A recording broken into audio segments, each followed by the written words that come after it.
ಗಂಗಾವತಿ ನಗರದ ವಿರುಪಾಪುರ ತಾಂಡಕ್ಕೆ ಭೇಟಿ ನೀಡಿ ಅಲ್ಲಿನ ನಿವಾಸಿಗಳೊಂದಿಗೆ ಚರ್ಚೆ ನಡೆಸಿದರು. ಕೆಲವರು ಕೆರೆ ಒತ್ತುವರಿ ಮಾಡಿ ಸುಮಾರು 280 ಮನೆಗಳನ್ನು ನಿರ್ಮಿಸಲಾಗಿದೆ ಎಂದು ಮಾನ್ಯ ಹೈಕೋರ್ಟ್ಗೆ ಅರ್ಜಿ ಸಲ್ಲಿಸಿರುವ ಹಿನ್ನೆಲೆಯಲ್ಲಿ ಕೆರೆ ಗಡಿಯನ್ನ ಸಮೀಕ್ಷೆ ಮಾಡಿ ವಾಸ್ತವ ಸ್ಥಿತಿಯ ಕುರಿತು ವರದಿ ಸಲ್ಲಿಸುವಂತೆ ನ್ಯಾಯಾಲಯವು ತಾಲೂಕು ಆಡಳಿತಕ್ಕೆ ಸೂಚಿಸಿದೆ.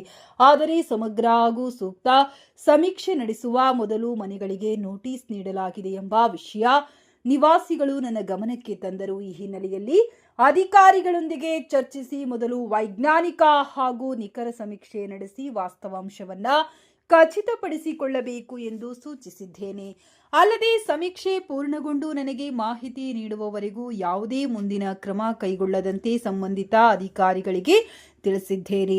ಈ ಸಂದರ್ಭದಲ್ಲಿ ಮಾಜಿ ಜಿಲ್ಲಾಧ್ಯಕ್ಷರಾದ ವಿರೂಪಾಕ್ಷಪ್ಪ ಸಿಂಗನಾಳ್, ಮಾಜಿ ಕಾಡಾ ಅಧ್ಯಕ್ಷರಾದ ತಿಪ್ಪೇರುದ್ರಸ್ವಾಮಿ, ನಗರ ಮಂಡಲ ಅಧ್ಯಕ್ಷರಾದ ಚಂದ್ರಶೇಖರ್ ಹಿರೂರು, ಜಿಲ್ಲಾ ಉಪಾಧ್ಯಕ್ಷರಾದ ಮನೋಹರ್ ಗೌಡ ಹೆರೂರು, ಮುಖಂಡರಾದ ಎಮ್ನೂರ್ ಚೌಡ್ಕಿ, ವೀರೇಶ್ ಬಲಕುಂದಿ, ವೆಂಕಟೇಶ್ ಜಬ್ಬಲಗುಂಡ, ನಾಗರಾಜ್ ಚಳ್ಳಗೇರಿ, ವೀರೇಶ್ ಸೂಲೇಕಲ್, ದೀಪಕ್ ಬಾಂಟಿಯಾ, ಷಣ್ಮುಖ ನಾಯಕ್, ಮಂಜುನಾಥ್ ಗೌಂದಿ, ರಮೇಶ್ ಹೊಸಮಲಿ, ಶ್ರೀಧರ್ ಸಂಗಮೇಶ್ ಸೇರಿದಂತೆ ಹಲವು ಮುಖಂಡರು ಹಾಗೂ ಕಾರ್ಯಕರ್ತರು ಉಪಸ್ಥಿತರಿದ್ದರು.